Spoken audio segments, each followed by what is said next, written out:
Hey, my name is Aurora Roads, and I am a Perth stripper and OnlyFans creator. So I'm starting my vlog on YouTube in my 2.5 year of working at Penthouse Club in Perth, Australia. It's probably one of the best known clubs in Perth, considering it's only 3, the big country town. And I have worked interstate as well, just briefly. So tonight I am not getting ready for the club. I am getting ready to do an OnlyFans video. Self-exploration, as you can imagine. It is about time I've done it. I get very, very lazy. So I'm doing it tonight. So the makeup doesn't need to be on point, and I don't use great makeup. It's just to get me through, so I don't look absolutely horrible. Even though I watched the video, and I think I do. So this vlog is to start documenting my crazy life and making it a little bit more normal. I'm not going to suggest that I am at the club and I'm a high earner and I earn buckets of cash. I don't, and that's not my aim. My aim, I have a family of my own. I'm a single mom. I have my goals, and I earn enough to see my goals, and I earn enough that I can be the mummy that I want to be.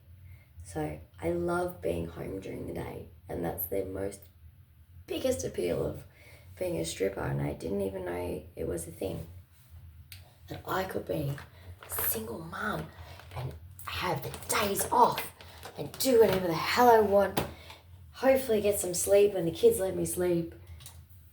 But that's, in that way, it's just so awesome.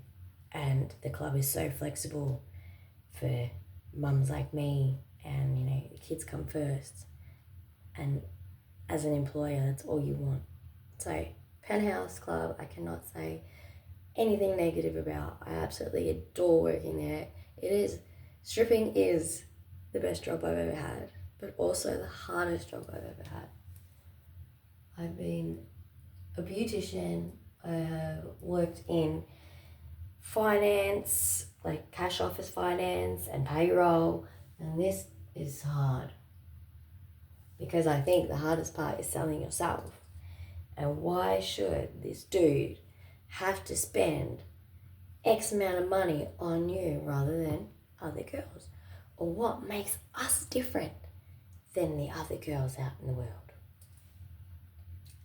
That's hard. Particularly when men play the game and think it's a bigger game than it is. I don't particularly think it's a big game.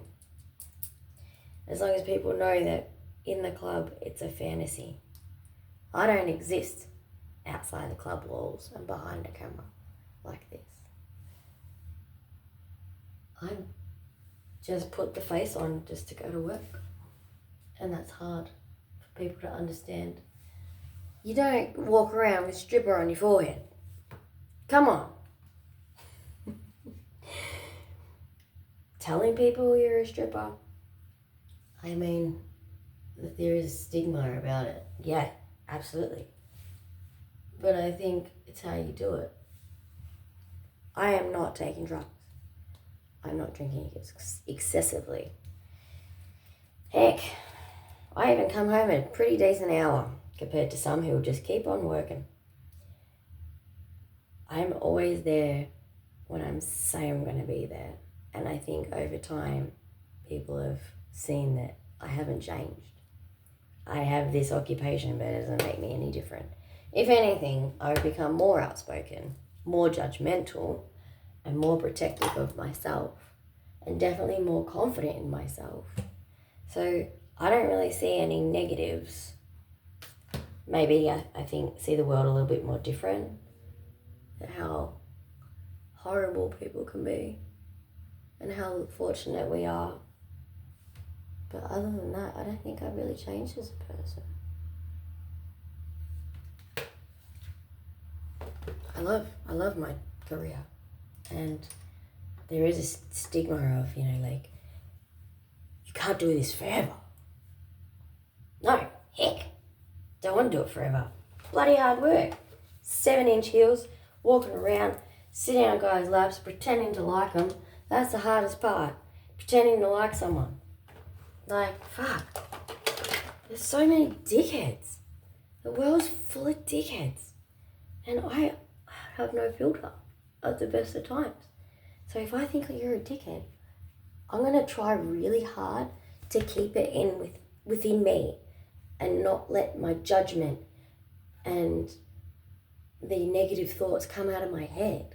But if you're just talking absolute rubbish to me and you're putting me down, I'm sorry, I'm going to find it very hard to bite my tongue. And if I think you're a fucking idiot, I'm probably going to tell you. And if I think you're rude, I'm probably going to tell you, but I'm going to tell you in a really subtle, nice way. And I think if you say it nicely with a smile, it's okay. Like, you're a fucking dick.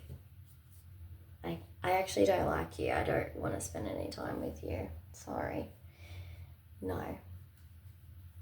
The other hardest part about stripping is every club is different. Every club has their own rules. Rules about everything, but I'm talking about the rules as in when you get booked by a client. Now, I don't want people to assume that every client that I book with, I get naked, because that is an absolute lie. I do not get naked every booking. There are some customers who want me to sit and chat live. Unfortunately, I have been around. I am 34 years old. I have grown up a little fast, seen a lot of shit, and I'm a little worldly. So I guess to some people, they want to just chat. And there can be other dancers in the room and sometimes other men in the room if they're paying or whichever. And I just sit and chat. Or even just, not even VIP, just out in the booth. I would say that's probably 20% of my bookings is just mainly the chat. And that is including some customers who book with me so frequently they couldn't care less if I had a bra on or underwear on, or if I don't get it all off, it's not that big a deal. It's not actually to see my body parts. It's this. And I think that's a big eye-opener to some people. But my club is a non-touching club. When I say non-touching club, we're not touching this. We're not touching anything bikini. We're not touching asses. We're being very careful where we put our hands. So half of the job, because I am a dancer, I've always been a dancer, and I like to dance for customers, and I like to talk at the same time. And if we've over a certain amount of time and I've done my routine, you've seen it, you got your money's worth, then I can start chatting. And if that's what you want to pay me for, to chat, so be it. I've done my dance, you've seen it, and I can do a little bit here and there. Where was I going with this? Oh yes, touching. But there's men who want to pay the most minimal amount, and sometimes it's not even their money. Sometimes I hustle their friends out of money to take that person who likes me, who's being stingy and won't pay for my time. So sometimes it's being a ninja and getting their hands off me, which is half the trouble and half my energy burnt. Getting the fuckers to stop touching me, even though I'm very, very clear. Do not touch here every dance. Do not touch my bikini. And if you do, we're going to have a big problem. You're probably going to have my 7-inch pleaser in your crotch. And I am not going to feel bad about it. Or I'm going to walk away with your money because you kept touching me in the dance and I've given you a couple of warnings. I'm going to walk away with your money and you're not going to get refunded. And I'm not going to feel bad about it. So this is 10 minutes of me talking absolute rubbish. My first episode. Hope you've enjoyed it. I haven't put much makeup on. Again, just talking. But yeah, I hope to do a few more of these because it's fun and I've only got a limited time I can do this apparently.